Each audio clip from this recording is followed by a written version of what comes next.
So it looks like if we want to answer scepticism, we might need to do so in a slightly different way. Looking for a straightforward argument to justify knowledge against the skeptic looks intrinsically rather problematic. Now, G.E. Moore, a very famous Cambridge philosopher of the early 20th century, he suggested the following refutation of scepticism. Here's one hand. Here's another hand. Well, if this is a hand, then there's an external world, because hands are physical objects, yes? Therefore, there is an external world, and scepticism is refuted. Now, one's first reaction on coming across that argument is to think, this is just ridiculous. Come on, I wanted a serious argument against the skeptic, and all this chap's saying is, here's one hand, here's another. There you are, hands exist, external objects exist. Surely that isn't any good. Well, I think one can look a little bit deeper into this and see that there may be a potentially valuable strategy here.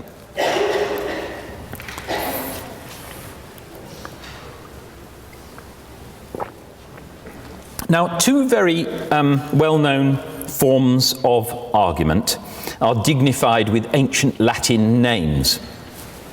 You will quite likely have come across at least the first of these, very commonly used, modus ponens. Well, modus ponens is the method of inference whereby you go from P implies Q and P is true to the conclusion that Q is true. That is clearly a valid method of inference. If P does imply Q, that just means that if P is true, Q is true too. So if P is true, it follows that Q is true. But notice that there is another valid form of inference which is also connected with implication, and it's called modus tollens.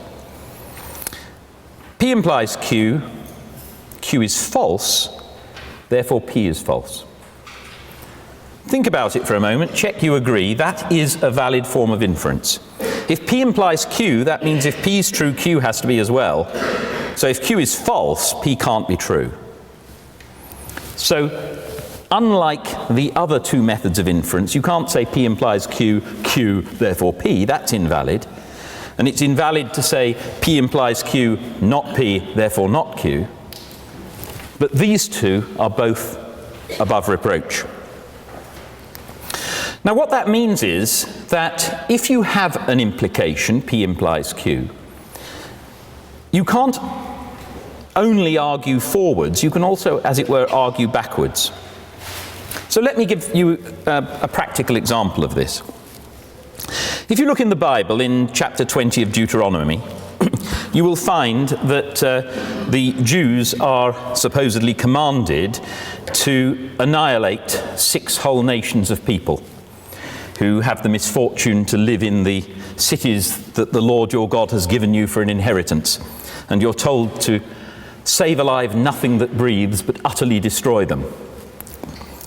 Not only the fighting men, but the women, children, animals, everything.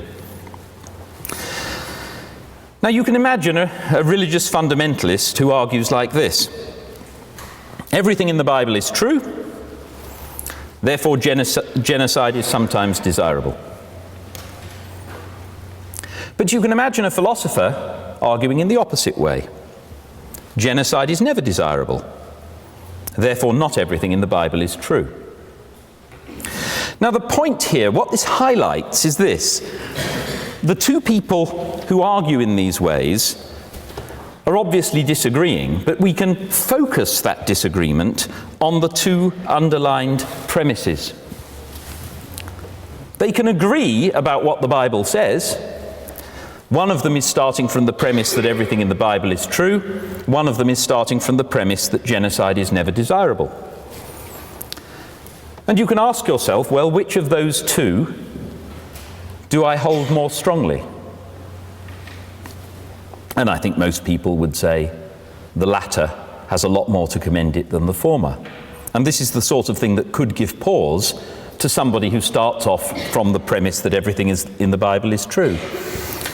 So what I'm pointing out here is the fact that when we consider philosophical problems, we don't always start from given premises and argue forwards. Sometimes we look at where those premises lead us and then rethink our commitment to those premises. So I can imagine lots of Christians might very well start from the hypothesis that everything in the Bible is true. Maybe they're taught it when they're young and so on. Then when they come across these things, they don't just argue forward and say, yeah, okay, this follows. They actually go back and reconsider the premises from which they start. Now let's take a look at More's argument in that light.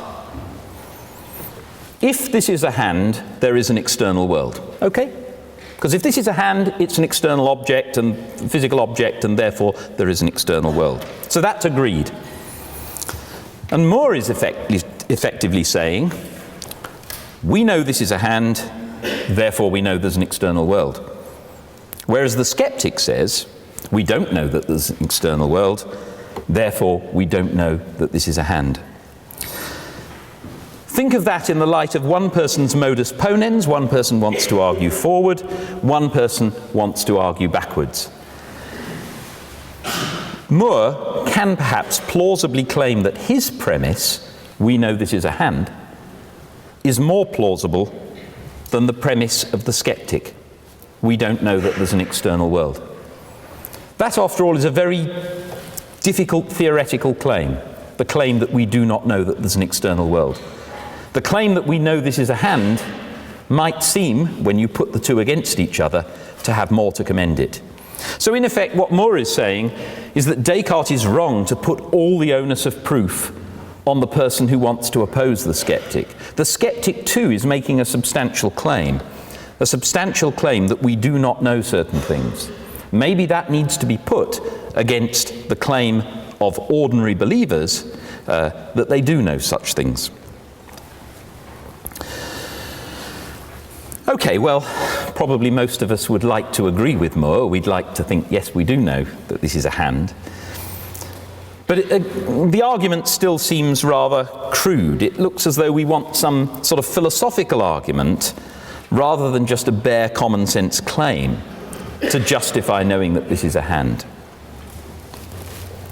But as I've said, the Cartesian arguments, Descartes' arguments, have great difficulty doing the job. They seem to be trying to pull themselves up by their bootstraps. As I've said, if you try to justify your faculties using your faculties, it just looks circular.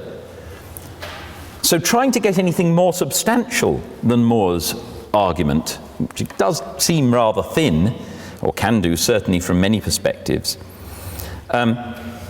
seems hard if we rely on the sort of strategy that Descartes tries. So many recent philosophers have moved away from the Cartesian idea. That is the idea of trying to argue from the inside, trying to prove everything using our faculties and what is immediately apparent to us, towards a position called externalism, and we'll be discussing that next time.